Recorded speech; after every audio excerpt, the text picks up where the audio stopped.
Jack Benny Program.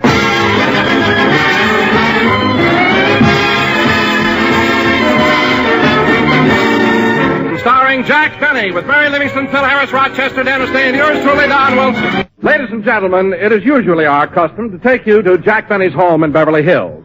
But at the moment, Jack is taking a bath, so we'll take you to Mary Livingston's house instead.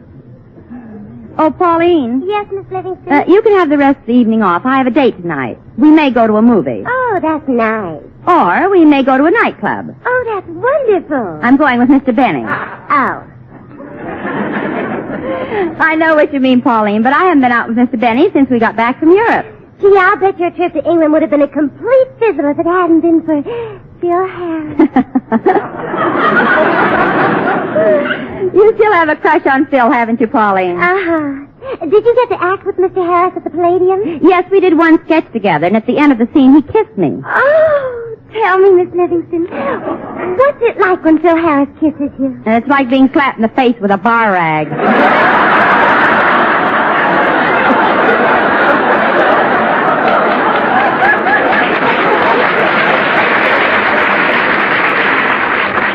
Well, I wouldn't care. I think Mr. Harris is the most... Hello, Miss Livingston's residence. May I speak to Miss Livingston, please? This is Barbara Stanwyck.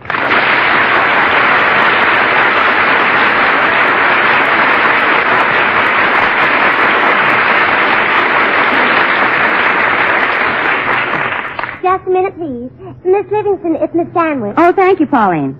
Hello, Barbara. Hello, Mary. I called you because Bob has a conference at the studio tonight, and I'm having a few girls over for bridge. Would you like to join us? Oh, I'd love to, Barbara, but I promised Jack I'd go out with him tonight. Oh, then you're going to see my picture. Sorry, wrong number. Well, how do you know? Jack just called me for passes.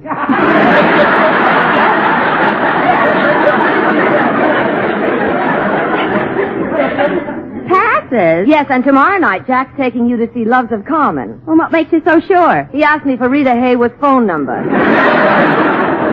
Oh. No wonder I've never seen any of Lassie's pictures. She hasn't got a phone. Anyway, Barbara, you shouldn't have given Jack those passes. Well, I was going to turn him down, but when he came over to pick them up, he said he'd tell a joke on his program, plugging my picture. Oh, fine. Did he tell you the joke? Yes, it was a dilly about two termites who get indigestion from eating bad wood. Sorry, wrong lumber.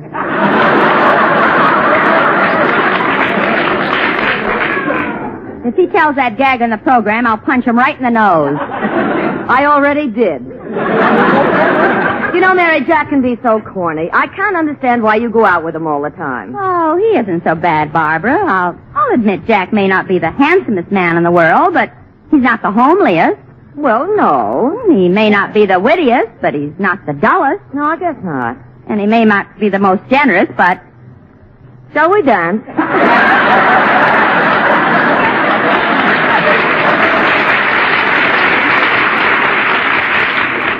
Oh, anyway, Barbara, Jack isn't so bad. No, I guess you're right, Mary. He did bring Bob a nice present from Paris. A beautiful, bright yellow beret. A yellow beret? Yeah, Bob wore it yesterday at the studio. Oh, I bet it was a riot. No, but it started one. What happened? Phone or no phone, Lassie chased him up a tree. Well, imagine giving Bob a beret. Say, Barbara, did Jack bring you anything from Europe? No, but I'm awfully glad he's back. You are? Nobody can do rough dry like he does. Well, you can thank me, too. I help on my days off. Well, I'm sorry you can't come over tonight, Mary, but I hope you like my picture. Oh, I'm sure I will. And maybe we can get together next week. Goodbye, Barbara. Bye. Well, I'm all ready to go to the movies. Hand me my umbrella, will you, Pauline? Miss Livingston, it stopped raining. I know, but you've never sat next to Mr. Benny when he's eating popcorn. Well, he should be here in a few minutes.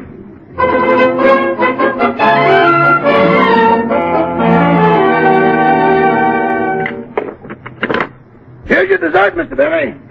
Strawberry shortcake with whipped cream. You better eat it fast or you'll be late for the movies. I know. Rogers, look at me. Do you think I need a shave? Well, yes and no.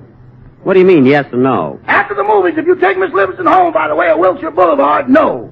Griffith Park, yes. I'm not going by way of Griffith Park. My car's too old for that. Well, I'm almost through. I'm almost through eating. Say, boss, before you leave, I better put a patch over that slow leak in your rubber cushion. Why? Last time you went to the movies, you kept sinking lower and lower, and Miss Livingston thought you were unhappy with the picture. Oh, yeah. Well, put a piece of adhesive on the leak or some Scotch tape. I mean, fix it up any old way. Any old way?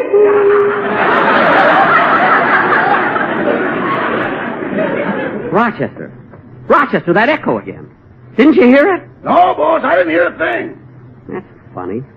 I wonder if I'm just imagining it. Oh, well. Here's the plate, Rochester. I finished my dessert. Just a minute, boss. Let me look at you again. Yeah, I'll go get the razor and shave you. Shave me? Yeah, you've got so much whipped cream on your face, it'd be a shame just to wipe it off. Never mind. I'll use my napkin. Now lay out a suit for me, will you, Rochester? Okay. Oh, by the way, Mr. Benny, Dennis Day came over a little while ago, and he said he wanted to see you. Oh, well, why didn't you tell me? Dennis! Dennis! Here I am, Mr. Benny. Oh.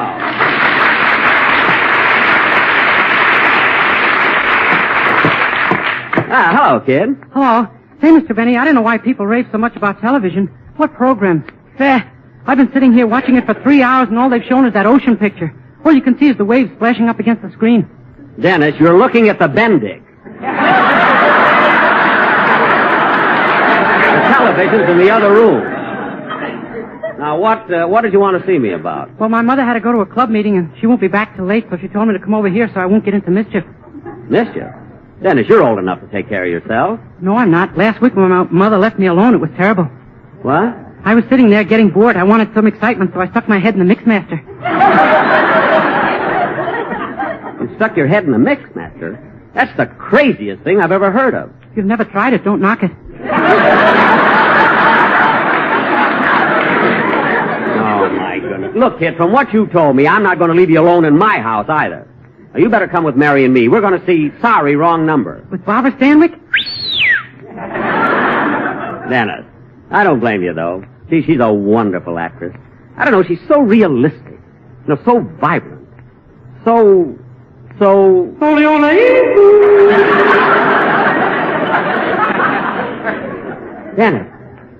Dennis, you heard that echo, didn't you? No. You still keep hearing it, Mr. Benny? Yes, and I don't know how to get rid of it. I don't know what to do. Why don't you stick your head in the Mixmaster? Oh, stop. Well, I'm all dressed, Dennis. Come on, we'll pick up Mary and go to the movies.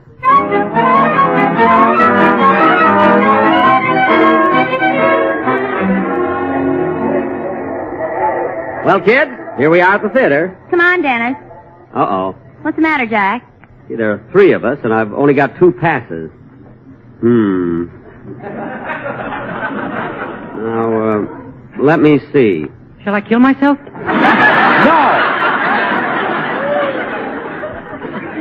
I'll figure out something. Jack, you ought to be ashamed of yourself asking Barbara Stanwyck for passes. Oh, I don't know, Mary. I gave her passes to my picture. For your picture, they were dropping tickets from airplanes. I didn't mind the tickets, but I got hit on the head with a dish. Oh, well. Well, I'll go over and buy Dennis's ticket. Wait here for me. Gee, Dennis, you'll love Sorry, Wrong Number. It's so tense and exciting. It is? Yeah. All through the picture, Barbara Stanwyck tries to use a telephone. And by accident, the wires get crossed and she hears 2 men plotting her own murder. Gee. Well, come on, let's go. I got your ticket, Dennis. And Dennis, as we go in, hold my hand and call me Daddy.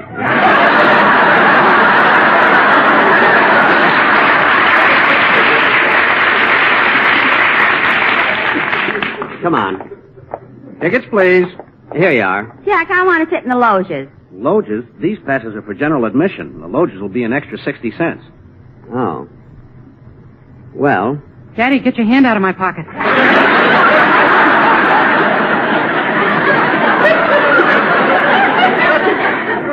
no, I'm sorry. How much did you say that was, mister? Oh, I gave it to him already. Oh. Well, let's go in. Imagine a big star like Barbara Stanwyck couldn't get me low seats. Come on, man. Hot dogs, scorecards, pennants. Get your football pennants here. We have both teams, UCLA and Stanford pennants. Wait a minute, Bud. This is a theater. What's the idea of selling football pennants? For the newsreel. Pennants. Get your pennants here. Hot dogs, scorecards, cushions, soft cushions. Oh, you brought your own, huh, Bud? Yeah. Come on, Jack. Immediate seating, third aisle to your right, please. Come on, kid. This aisle to the right here. Here, I'll open the door, Mary.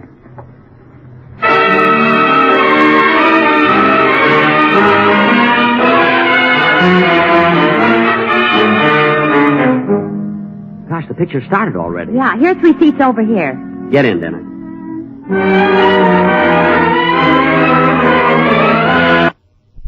Operator! Oh, what's the matter with this phone anyway? Operator, please, can't you hear me? I must get my husband's office. Operator, why can't I get the operator? She can't even get load seats.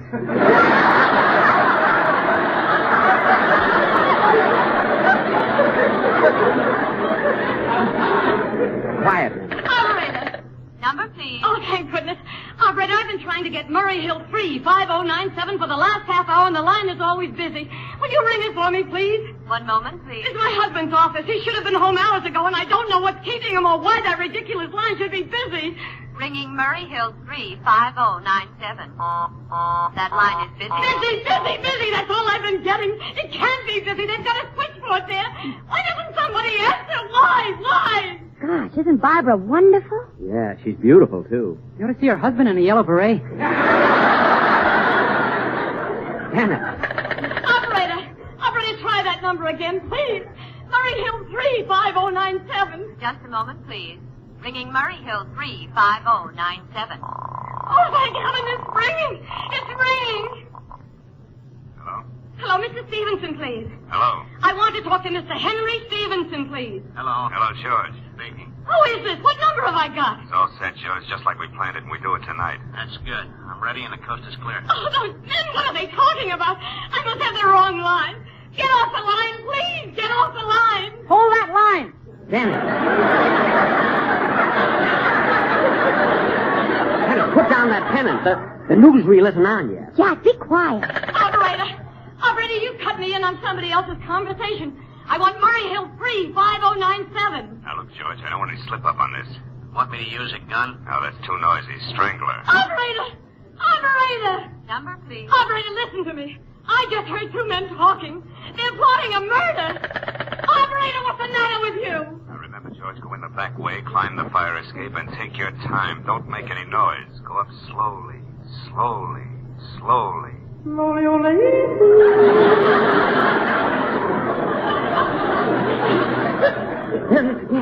That echo. Dennis. Mary, you heard it, didn't you?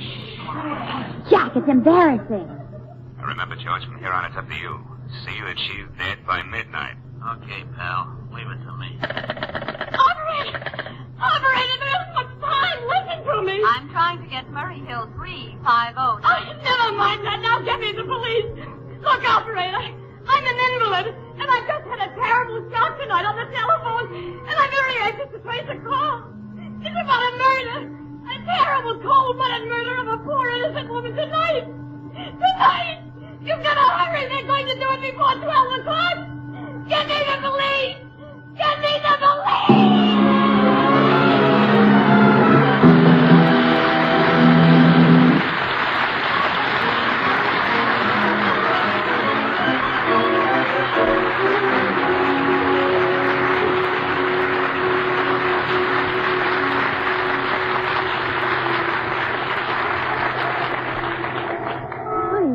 Jack, I can't calm down. What an exciting picture that was. Yeah, I thought it was very good. And what a finish. When she found out those 2 men on the telephone were actually plotting her murder. Yeah, but that's the only part, Mary, that wasn't believable. Imagine the coincidence of just picking up the phone and hearing 2 men plotting your own murder. I don't know. It was too far-fetched. It was not. I agree with Daddy. Dennis, you can stop calling me that now. Anyway, Mary, I must admit that I enjoyed watching the picture, but in real life, a thing like that couldn't happen. Oh, it couldn't, eh? Well, look after you last year when you were worried about your option. And you tried to get your sponsor, Mr. Riggio, on the phone. Look, Mary. What was it, Mary? What happened? I'll tell you what happened. It was last May, near the end of the season. And Jack was a nervous wreck.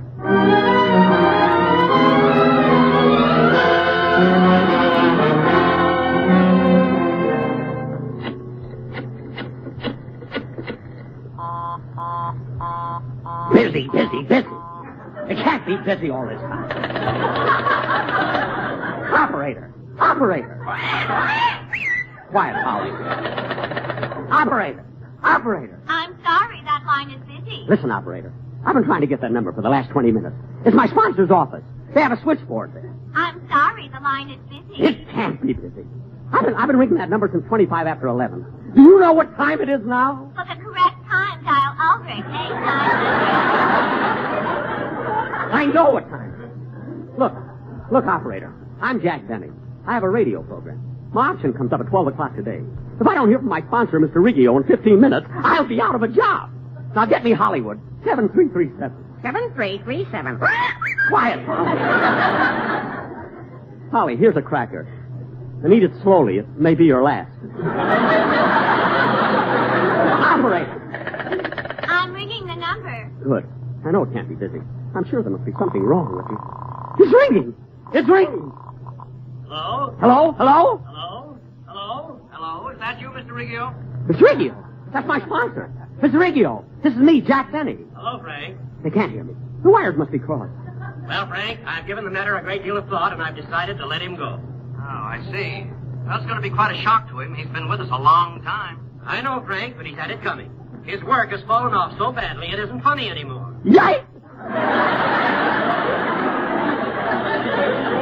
They're talking about me. Mr. Riggio. Operate. Well, Mr. Riggio, don't you think you ought to warn him and then give him another chance? Yeah. Might be difficult to replace him. That's right. Tell him, Frank. Tell him. Nice boy, Frank. Nice boy. Tell him. No, Frank, I've made up my mind. I think we should look for a younger man. Younger? Well, I'm only 39. You didn't think I was old 5 years ago when I was 38. You've got to listen to me. So you don't think warning him would do any good, eh, Mr. Riggio? No, he's had his chance. Mr. Riggio, please. Frank had a swell idea. Warn me. Give me another chance. I might be difficult to replace. Mel Blanc has 5 shows. So he couldn't even. Well, all right, Mr. Riggio. It isn't going to be easy, but I'll tell him. I've been cut off. Operator! Number, please. Operator, I want Hollywood 7337. Will you please get it for me? You may dial that number direct. But I've been dialing all morning. My finger's so swollen it won't fit in the hole.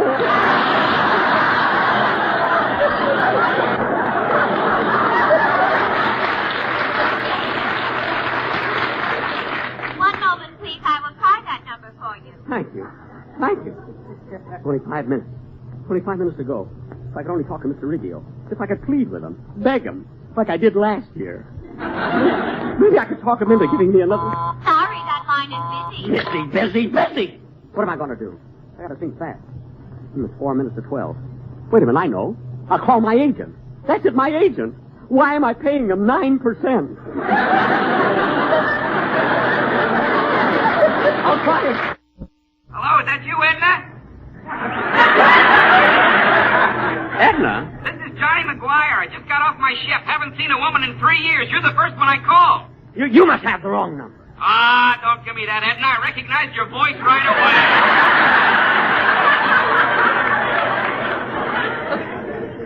But I... Come on, Edna. Let you and me step out tonight. I'll buy you a nice big dinner. I'm telling you, you have the wrong... Dinner?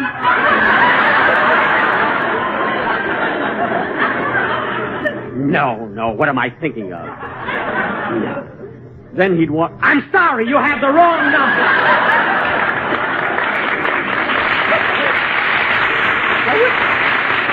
I wish I were, Eddie. At least then I'd know... Oh, my goodness. Only 3 minutes to 12. No time to call my agent now. I gotta get Mr. Riggio. Maybe he hasn't signed anybody else yet. I'll tell him I'll do anything he asks me. Anything. I'll let him cut my salary. This year I'll suggest it myself. Why not? The line's clear. It's not busy. I still have time. This is Hollywood 7337. Get me Mr. Riggio, quick. This is Jack Benny. Mr. Riggio is busy on another line. Will you call back? No. I'll hold on. I've only got 3 minutes. Hello? Hello? Is that you, Mr. Riggio? Oh, it's you, pal.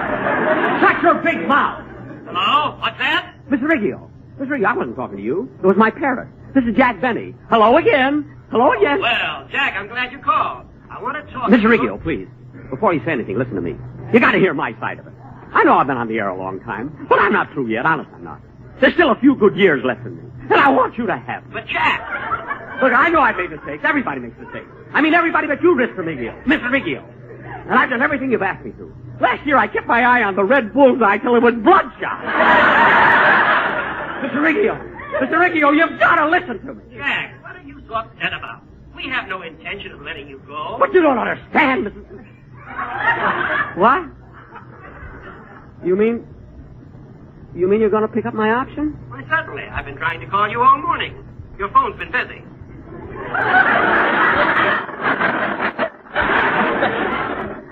My phone? Busy? Oh. Tell me, Jack, whatever gave you the idea we wouldn't take up your option? Well, Mr. Riggio, I called you a few minutes ago, and the wires got crossed. Yeah, I heard you talking to a man named Frank. Frank? Oh, yes, he's my office manager. Well, I overheard you telling him to let somebody go, that you didn't want him anymore. Oh, yes. We had to discharge him. He was a bookkeeper. Very incompetent. The bookkeeper? Oh.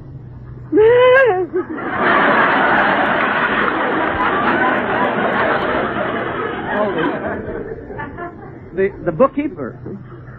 Well, Mr. Riggio, if the man wasn't doing his work, what else could you do?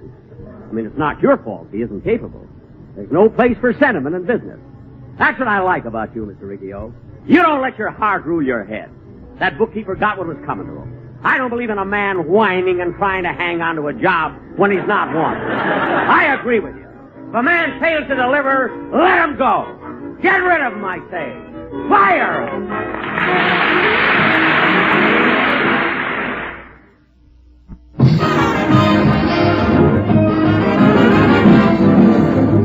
We're a little late, so good night, folks.